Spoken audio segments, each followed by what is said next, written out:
السلام علیکم ورحمۃ اللہ وبرکاتہ۔ الحمدللہ رب العالمین والصلاة والسلام علی رسولہ الکریم وعلی آلہ وصحبہ اجمعین ومن تبعہ بإحسان الی یوم الدین، اما بعد۔ محترم بھائیوں اور بہنوں، آج ہم سچائی اور صدق گوئی کے حوالے سے کچھ گزارشات کرنا چاہیں گے، کیونکہ سچائی ہر دور میں ہر قوم کے نزدیک اچھی صفت رہی ہے کہ آدمی سچ بولنے والا ہو۔ ایسے لوگ جو سچ بولنے والے ہیں ان کو ہر مذہب میں، ہر قوم میں اور ہر جگہ پسند کیا جاتا ہے، اور قرآن کریم میں سچ بولنے کے حوالے سے بار بار تاکید کی گئی۔ سورہ احزاب کی آیت 70 اور 71 اس سلسلے میں بہت ہی اہم رہنمائی کرنے والی ہیں۔ کہا گیا، یا ایھا الذین آمنوا اتقوا اللہ وقولوا قولا سدیدا یصلح لکم اعمالکم ویغفر لکم ذنوبکم ومن یطع اللہ ورسولہ فقد فاز فوزا عظیما، کہ اے ایمان والو، تم تقوی اختیار کرو، اللہ اور اس کے رسول کی تم اطاعت کرو گے تو تمہیں کامیابی نصیب ہوگی۔ انبیاء کرام کا تذکرہ کرتے ہوئے بتایا گیا، جیسے سورہ مریم کے اندر حضرت ابراہیم علیہ السلام اور مختلف انبیاء کرام کا تذکرہ کیا گیا، وہاں حضرت ابراہیم علیہ السلام کی ایک صفت بتائی گئی، وَاذْكُرْ فِي الْكِتَابِ إِبْرَاهِيمَ إِنَّهُ كَانَ صِدِّيقًا نَبِيًّا، کہ تم یاد کرو ابراہیم علیہ السلام کو کہ وہ بہت زیادہ سچے تھے اور نبی تھے۔ حالانکہ نبوت بہت اونچا درجہ ہے، مگر اس کے ساتھ ساتھ صدیقیت کو بھی ذکر کیا گیا، سچائی کا بھی یہاں پر تذکرہ کیا گیا، کیونکہ سچائی پر ساری باتوں کا دار و مدار ہے۔ اگر آدمی کا اعتماد ختم ہو جائے، آدمی اگر جھوٹ بولنے والا ہو، آدمی کی زبان پر آپ کو ٹرسٹ نہ ہو، تو ایسے شخص پر آپ اعتبار نہیں کر سکتے۔ ہو سکتا ہے کہ اس کی کوئی بات صحیح بھی ہو، لیکن وہ چونکہ جھوٹا ہے، اس لیے آپ اعتماد کے ساتھ اس کی بات قبول نہیں کریں گے۔ اس لیے ایک آدمی جب جھوٹ بولتا ہے تو اس کا اعتبار چلا جاتا ہے، اور پھر اس کے بعد وہ سچ بھی بولے گا تو لوگ اس کی سچائی کو قبول کرنے میں تردد کریں گے، ہیزیٹیٹ کریں گے کہ یہ جھوٹا آدمی ہے، نہ جانے اب یہ جھوٹ بول رہا ہے یا سچ بول رہا ہے۔ حالانکہ اس موقع پر وہ سچ بول رہا ہے، مگر اس کی جھوٹ کی وجہ سے وہ جو سچ بول رہا ہے اس سچ کو بھی قبول نہیں کیا جائے گا، یا کم سے کم اس کے بارے میں تردد کیا جائے گا۔ انبیاء کرام علیہم السلام وہ ہمیشہ سچ کا پیکر رہے ہیں، جیسے ابراہیم علیہ السلام کے بارے میں ذکر سورہ مریم میں کیا گیا۔ اسی طرح حضرت یوسف علیہ السلام کے بارے میں سورہ یوسف میں ان کے جیل کے ساتھیوں نے گواہی دی، کس طرح سے ایک موقع پر جب وہ یوسف علیہ السلام سے اپنی گزارشات لے کر حاضر ہوئے ان کی خدمت میں، تو کیا کہہ کر ان کو مخاطب کیا، یوسف ایھا الصدیق، یوسف جو بہت زیادہ سچ بولنے والے ہو، ہمارا یہ مسئلہ ہے، ہمیں یہ معاملہ درپیش ہے، اس میں ہماری رہنمائی فرمائیے۔ بعد میں انہوں نے اپنا جو واقعہ بیان کیا، مگر اس میں غور طلب جو بات ہے وہ یہ کہ حضرت یوسف علیہ السلام کو خطاب کرتے ہوئے کہتے ہیں ایھا الصدیق، بہت زیادہ سچ بولنے والا۔ چونکہ حضرت یوسف علیہ السلام کی سچائی، ان کی دیانتداری اور ان کی صدق گوئی پر ان کو اعتبار تھا، اسی لیے اپنے مسائل لے کر ان کے سامنے پیش ہوئے۔ اور ہمارے نبی صلی اللہ علیہ وسلم، آپ کا تو پوچھنا ہی کیا ہے، ہمارے نبی صلی اللہ علیہ وسلم مکے کے مشرکین آپ کی بڑی عزت کیا کرتے تھے، آپ کا بڑا احترام کیا کرتے تھے۔ وہی مکے کے مشرکین ہیں جنہوں نے آپ کو صادق کہا، جنہوں نے آپ کو امین کہا، اپنی مجلسوں میں آپ کے حسن اخلاق کی، کردار کی گواہی دیا کرتے تھے۔ آپ کی سچائی کا شہرہ تھا تمام دنیا کے اندر۔ عرب لوگ آپ کو اسی لیے صادق کہا کرتے تھے، آپ کو امین کہا کرتے تھے۔ ایک موقع ایسے تھا کہ ان کے درمیان خون خرابہ، لڑائی ہوتے ہوتے رہ گئی۔ نبی کریم صلی اللہ علیہ وسلم کی ذات گرامی کی وجہ سے کہ جب حجر اسود کا مسئلہ پیش آیا کہ اس کی تنصیب کیسے کی جائے، کعبۃ اللہ کی وہ تعمیر کر رہے تھے اس موقع پر، اور نبی کریم صلی اللہ علیہ وسلم جب تشریف لائے تو وہ سارے لوگ جو ایک دوسرے کے خون کے پیاسے ہو گئے، ایک دوسرے کو مارنے مرنے کے لیے تیار ہو گئے، جب ان کی نظر نبی صلی اللہ علیہ وسلم پر پڑی تو انہوں نے کہا کہ آپ کا فیصلہ ہم سب منظور کرتے ہیں۔ ایک سچ بولنے والے آ گئے، صادق آ گئے، امین آ گئے، جو فیصلہ آپ کریں گے آپ کا فیصلہ سب کے لیے قابل قبول، جو بات آپ بتائیں گے وہ سب کے لیے تسلیم و رضا۔ اور پھر ایسے ہی ہوا۔ نبی کریم صلی اللہ علیہ وسلم نے اپنی دانش مندی اور حکمت عملی کے ذریعے سے جنگ جس کے بادل منڈلا رہے تھے مختلف قبائل کے اوپر، آپ نے اپنی حکمت کے ذریعے سے اس کو دور فرما دیا۔ آپ نے ایک ایسا حل پیش کیا جس سے تمام قبیلے راضی ہو گئے، اور پھر وہ لڑائی کی جو نوبت آ گئی تھی اب وہ نوبت لڑائی کی ختم بھی ہو گئی۔ یہ ان کا انداز ہوا کرتا تھا۔ نبی کریم صلی اللہ علیہ وسلم کی کچھ ایسی شخصیت تھی کہ ابو جہل جیسا آپ کا دشمن وہ بھی آپ کو جھوٹا نہیں کہہ سکا۔ ابو جہل اپنی مجلسوں میں کہا بھی کرتا تھا کہ وہ شخص جس کی کوئی ہم جھوٹ نہیں جانتے، پورا مکہ اس کی سچائی کی گواہی دے رہا ہے، سب اس کو صادق کہتے ہیں۔ اور زندگی کے جو عین شباب کا زمانہ تھا، بچپن جوانی ہمارے درمیان گزری، جو آدمی بچپن اور جوانی میں کبھی جھوٹ نہ بولا ہو، یہ ممکن نہیں ہے کہ وہ اللہ تعالیٰ کا نام لے کر لوگوں کو گمراہ کرے یا جھوٹ بولے۔ ان کی نبوت سچی، ان کی بات سچی ہے، اس لیے ابو جہل نے کہا تھا کہ ہم آپ کو جھوٹا نہیں کہتے مگر آپ کی جو باتیں ہیں اس کی تردید کرتے ہیں۔ عجیب سی منطق ہے کہ بات پیش کرنے والے کی سچائی کی گواہی دیتے ہوئے جو بات پیش کی جا رہی ہے اس کی تردید کر رہے ہیں، اس کو ریجیکٹ کر رہے ہیں۔ ہم آپ کی دین کی بات، شریعت کی بات، ایک اللہ کی توحید کی بات اس کو قبول نہیں کرتے، ویسے آپ کو جھوٹا ہم نہیں کہہ سکتے۔ یہ ابو جہل کی گواہی تھی، اور یہ صرف ابو جہل کی حد تک بات محدود نہیں تھی۔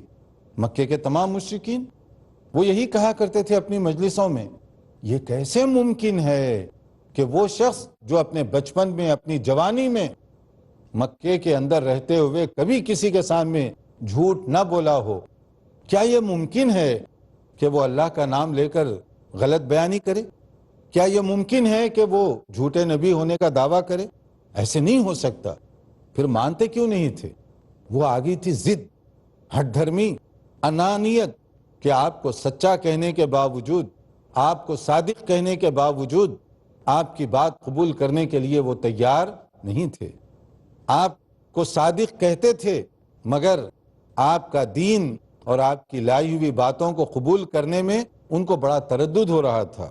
اسی لیے آپ دیکھیں ابو سفیان ابھی وہ مسلمان نہیں ہوئے، بہت شدید مخالفت تھی نبی صلی اللہ علیہ وسلم کی ان کے ساتھ، مگر عین اس مخالفانہ دور میں ایک موقع پر ہرقل کے دربار میں مکے سے بہت دور وہ حالت سفر میں تھے، ان کو روک لیا گیا۔ وہاں پر ہرقل نے ان سے کچھ سوالات کیے، حالانکہ وہ نبی صلی اللہ علیہ وسلم کے اس وقت سخت دشمن تھے، دشمنی میں آ کر غلط بیانی کر سکتے تھے، مگر دیکھیے نبی صلی اللہ علیہ وسلم کی صدق اور سچائی، آپ کی صفات طیبہ کا اثر اتنا تھا کہ بڑے سے بڑا دشمن بھی یہ جرأت نہیں کر سکا آپ کی غیر موجودگی میں پیٹھ پیچھے بھی کہ کہیں کسی کے سامنے کہہ دے کہ یہ جھوٹا ہے۔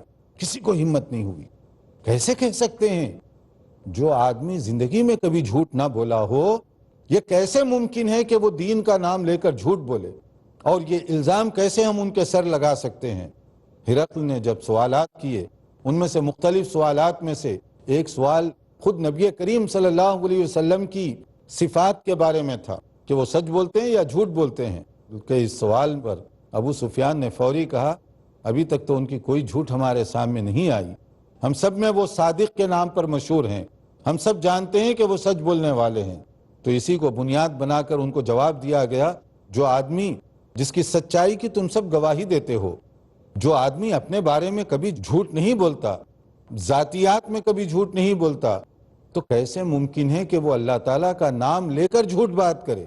اور ابو سفیان کہتے ہیں کہ میری ہمت نہیں ہوئی کہ نبی صلی اللہ علیہ وسلم کے حوالے سے میں کوئی ایسی غلط بات کر دوں جس کی کسی طرح بعد میں میرے ہی لوگ تردید کر دیں۔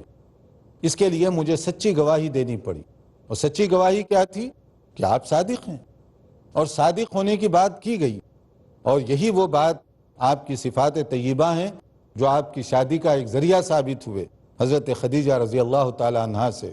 سفر میں آپ جب سامان تجارت لے کر روانہ ہوئے، غلام ساتھ تھا میسرہ، وہ نوٹ کر رہا تھا آپ کی چال چلن کو، بات چیت کو، آپ کے انداز کو، عادات و اطوار کو، بہت ساری چیزیں اس نے آپ کی نوٹ کی وہاں۔ اور اس کے بعد جب واپس تشریف لائے تو حضرت خدیجہ کے سامنے انہوں نے پوری رپورٹ پیش کی سفر کی۔ میں نے انوکھا سفر کیا، اس سے پہلے میں نے بہت سفر کیے تھے، مگر اس مرتبہ مجھے کچھ نئے تجربات ہوئے۔ کہا کیا، کون سے تجربات؟ یہی ایک سچائی کی بات کہ وہ جو کچھ سامان بیچتے سچ سچ بتا دیا کرتے تھے، کوالٹی کون سی ہے، کس قسم کی چیز ہے یہ۔ حالانکہ ہم لوگ عام طور پر کسٹمر کے سامنے جھوٹ بولا کرتے تھے، کبھی دھوکہ دیا کرتے، کبھی زبان دبا کر بات کیا کرتے تھے، مگر یہ جو صاحب ہیں محمد صلی اللہ علیہ وسلم، انہوں نے کسی کے سامنے کبھی کوئی جھوٹ نہیں بولا، کوئی دھوکہ دہی نہیں کی، کوئی عیب کو چھپایا نہیں، بلکہ ساری چیزیں کلیئر کر کے بتائی ان کے سامنے۔ اور پھر ان کا جو سلوک ہے میرے ساتھ، غلام اور آقا کے درمیان جو ڈسٹنس اور فرق ہے، وہ اس طرح کا سلوک نہیں تھا، بلکہ میرے ساتھ پیار و محبت کا معاملہ وہ کیا کرتے، جیسے دونوں برابر کے لوگ ہیں، کھانے پینے میں، سامان اٹھانے میں، بوجھ اٹھانے میں میرے ساتھ ہمدردی کا معاملہ کیا کرتے، وغیرہ وغیرہ بہت ساری صفات کا تذکرہ انہوں نے کیا۔ لیکن اس میں جو اہم پوائنٹ ہے وہ آپ کی سچائی کا، اس کے فائدے کیا ہیں، اور یہ سچائی نہ اپنائی جائے تو اس کے نقصانات کیا ہیں، اس کو ہم ایک مختصر وقفے کے بعد انشاءاللہ بیان کریں گے۔ دیکھتے رہیے پروگرام، مختصر بریک کے بعد حاضر ہوتے ہیں۔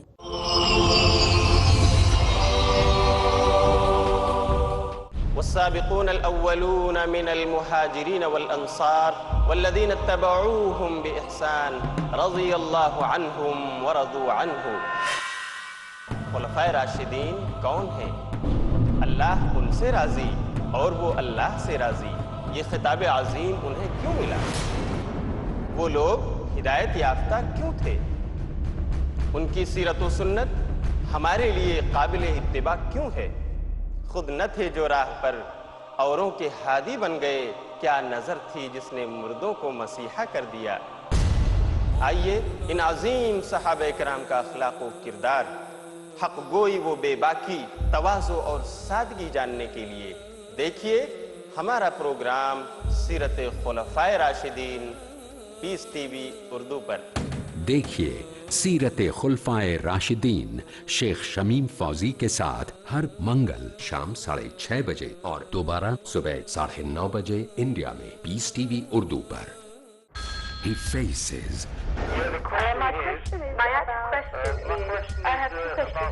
He listens.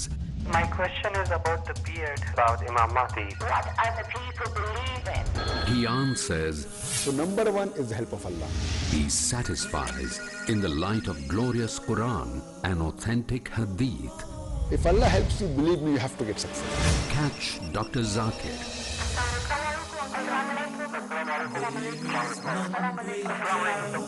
Then we have the next call, please.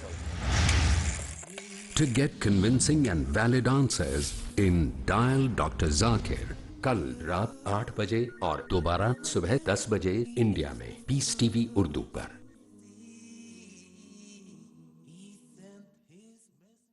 اللہ کو پسند ہے مومنوں کا طریقہ، وہ چاہتا ہے بندوں میں زندگی کا سلیقہ، کردار جس کی بنیاد ہے خلوص، خاکساری اور پرہیزگاری۔ مولانا اجاز اسلم۔ کیسے دور ہو معاشرے سے اختلاف، بحال ہو اتحاد اور اتفاق۔ دیکھیے پروگرام اچھے اخلاق۔ اچھے اخلاق اگلا پروگرام پیس ٹی وی اردو پر۔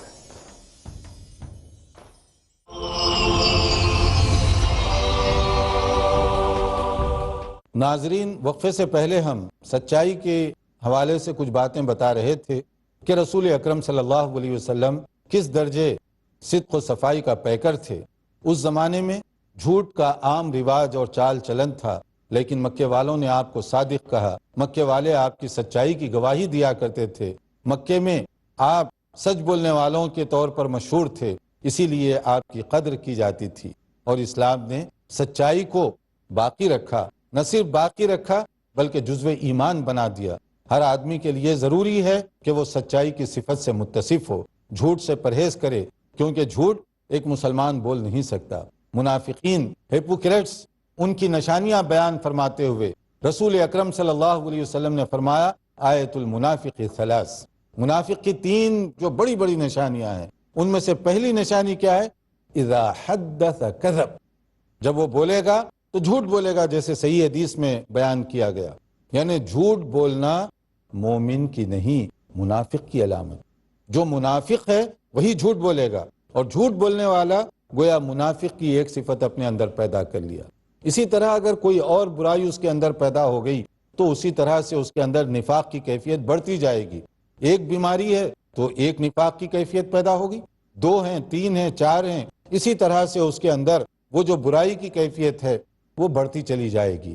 اور سچائی کا کیا فائدہ ہے؟ دیکھیے بخاری اور مسلم کے اندر ایک حدیث ہے جس میں نبی کریم صلی اللہ علیہ وآلہ وسلم نے ارشاد فرمایا ان الصدق یہدی الی البر وان البر یہدی الی الجنہ، کہ سچائی، صدق گوئی کے ذریعے سے انسان خیر کے راستے کو پا لیتا ہے، اچھے راستے کو پاتا ہے، نیکی کے راستے کو پا لیتا ہے، اور جو نیکی کا راستہ ہے، تقوی کا راستہ ہے، پرہیزگاری کا راستہ ہے، وہ سیدھے اس کو جنت کی رہنمائی کرتا ہے۔ یعنی سچ بولنے کی وجہ سے انسان صحیح روڈ پر آ جائے گا، اور یہ روڈ اس کو سیدھے لے جائے گی جنت کی طرف۔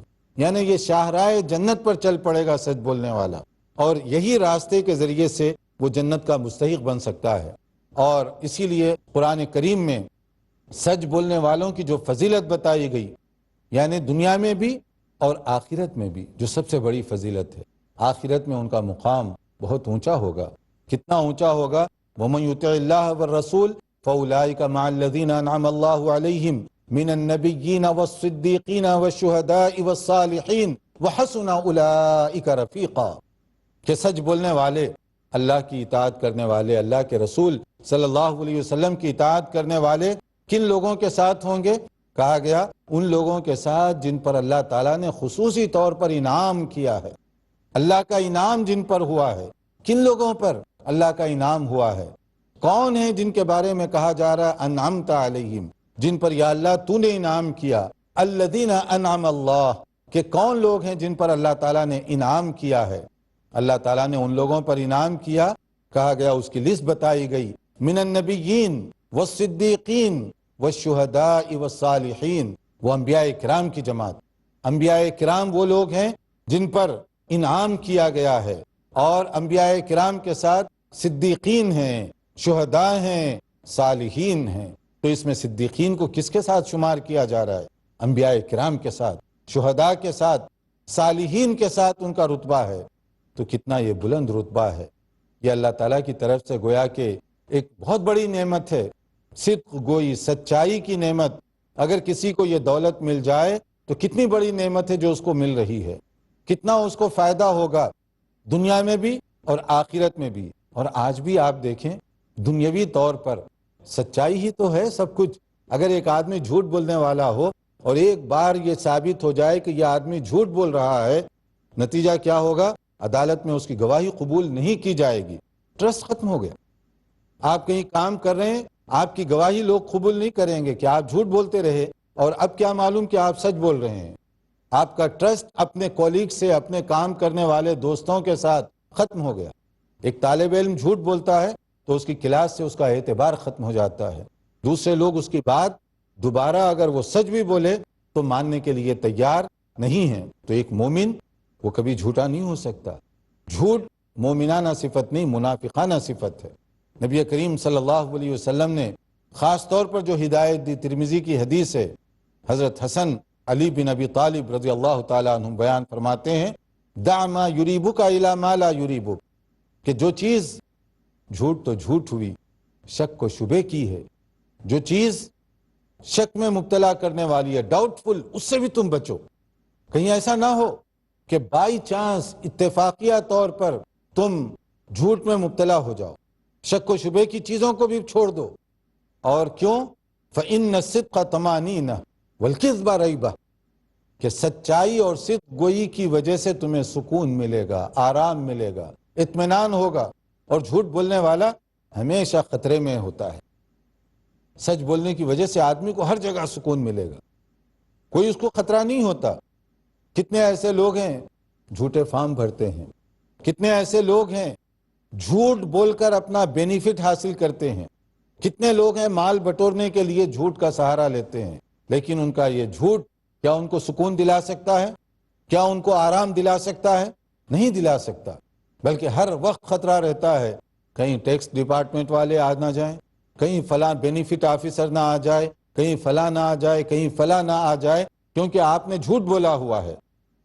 جب آدمی ایک جگہ جھوٹ بولتا ہے 10 بار اس کو ڈرنا پڑتا ہے، 10 بار اس پر خطرہ منڈلاتے رہتا ہے، اور جو سچ بولنے والا ہے وہ بالکل اطمینان سے رہے گا، چاہے اس کا بینیفٹ کم ہو، اس کو ٹیکس زیادہ دینا پڑ جائے، مگر اس کے باوجود آپ دیکھیں گے اطمینان سکون سے وہ زندگی گزار رہا ہے، کیونکہ سچائی کا جو فائدہ ہے دنیا میں بھی اس کے سامنے آئے گا، اور جو آخرت کا فائدہ ہے وہاں تو بہت بڑی شکل میں سامنے آئے گا کہ اللہ تعالیٰ ان خوش نصیب لوگوں کے ساتھ، انبیاء اکرام کی جماعت کے ساتھ، شہداء اور صالحین کے ساتھ ان کو کھڑا کرے گا۔ اللہ ہمیں ان خوش نصیب لوگوں میں شامل فرمائے کہ جو اتنے بڑے اور اونچے درجے پر ہوں گے، تو سچ بولنے والے ان اونچے درجوں میں شامل کیے جائیں گے۔ اور یہ بڑا مشکل کام ہے کہ نفس پر کنٹرول کرنا پڑتا ہے، خواہشات کو چھوڑنا پڑتا ہے، اپنے مفادات کا سودا کرنا پڑتا ہے۔ سچ بولنا آسان کام نہیں ہے ہر جگہ، اس لیے آپ دیکھیں گے کہ بعض لوگ معمولی بات پر جھوٹ بولتے ہیں تاکہ ہمارا جو دنیاوی فائدہ ہے وہ کم نہ ہو جائے، اس میں کوئی نقصان نہ ہونے پائے، اس کے لیے جھوٹ موٹ کا سہارا لیتے ہیں، بلکہ بات بات پر جھوٹ بولتے ہیں۔ اور پھر ہماری ایک عجیب انداز اور طبیعت ہے، ہم خود جھوٹ بولتے ہیں، بچوں سے توقع رکھتے ہیں کہ وہ سچے بنیں۔ کیسے ممکن ہے؟ کڑوے بیج بوتے ہیں اور چاہتے ہیں کہ میٹھے اور شیریں پھل کاٹیں۔ ایسے نہیں ہوتا، میٹھے پھل کاٹنے کے لیے بڑی محنت کی ضرورت ہے۔ بیج بوتے وقت چیک کریں کون سے بیج بوئے جا رہے ہیں، کس قسم کے پھل آپ کاٹنا چاہتے ہیں۔ گھر میں بیٹھ کر بچوں کے سامنے جھوٹ بولنے والے ماں باپ کو یہ سوچنا چاہیے کہ آپ گھر میں اگر جھوٹ بولیں گے بچے کیسے سچ بولیں گے؟ ماں باپ گھر میں آپس میں لڑ رہے ہیں اور بچوں سے کہتے ہیں کہ لڑائی بری بات ہے، آپ گالی دے رہے ہیں اور بچوں سے کہتے ہیں کہ گالی دینا غلط ہے، آپ جھوٹ بول رہے ہیں اور بچوں سے کہتے ہیں بیٹا جھوٹ نہیں بولنا۔ بچہ دیکھ رہا ہے کہ آپ خود جھوٹ بول رہے ہیں اور کہتے ہیں کہ جھوٹ نہیں بولنا۔ اگر فون آیا آپ بات نہیں کر سکتے، کوئی پابندی نہیں ہے، آپ کہہ سکتے ہیں کہ تھوڑی دیر بعد دوبارہ فون کر لیجئے، اس وقت مصروف ہیں، اس وقت بات نہیں کی جا سکتی، آپ کچھ دیر کے بعد فون کر لیجئے، یہ زیادہ بہتر ہے آپ کے لیے، بجائے اس کے کہ آپ جھوٹ کا سہارا لیں اور اس کی وجہ سے بچوں کا بھی نقصان ہو، آپ کا بھی نقصان ہو۔ دیکھیے صحابہ کرام رضوان اللہ علیہ مجمعین کا انداز۔ حضرت ابو بکر، ان کا ٹائٹل کیا تھا؟ صدیق۔ کس بنیاد پر ان کو صدیق کہا گیا؟ غور کیا آپ نے کبھی؟